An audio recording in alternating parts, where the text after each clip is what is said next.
A Fox 5 News alert, there's enough evidence to hold Trump administration officials in criminal contempt over deportation flights. That's the decision from a federal judge.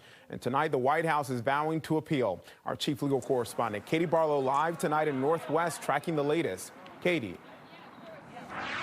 Hey, Kenneth. Back on March 15th, D.C. Judge James Boasberg told Trump administration officials anyone on the planes that were bound to El Salvador, the deportation flights, even if those planes were in the air, had to be returned to the United States. But that didn't happen.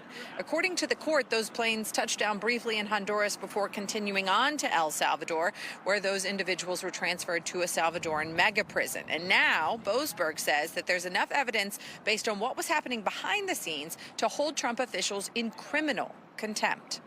Boasberg, who was originally appointed by President George W. Bush and then later appointed by President Barack Obama, accuses Trump officials of boasting about defying the court's order, quote, deliberately and gleefully. He points to Secretary of State Marco Rubio retweeting a post that included a headline of the judge's order where the president of El Salvador wrote, oopsie, too late. When Boasberg asked for details about the flights from Trump officials, they told him they couldn't share any details about the flights, even privately with the court, for national security reasons. That's despite the fact that the president posted a 3-minute high-definition video of the operation, displaying planes and the runway where they were parked, faces and uniforms of detainees, guards, and other officials, where the vehicles apparently entered the prison and inside the prison itself.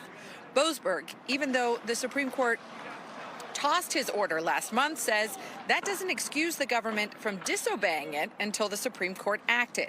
Citing an earlier case from the Supreme Court, Boasberg says the Constitution does not tolerate willful disobedience of judicial orders, especially by officials of a coordinate branch who have sworn an oath to uphold it. To permit such officials to freely annul the judgments of the courts of the United States would not just destroy the rights acquired under those judgments, it would make a solemn mockery of the Constitution itself. Now, Boasberg says he'll take testimony and give them a chance to purge the contempt. We also got a statement just now from the Department of Justice saying he never should have issued the order in the first place, calling it underhanded and an attempt to maintain power over the case, a judicial power grab, and DOJ will fight it by all means necessary, they say.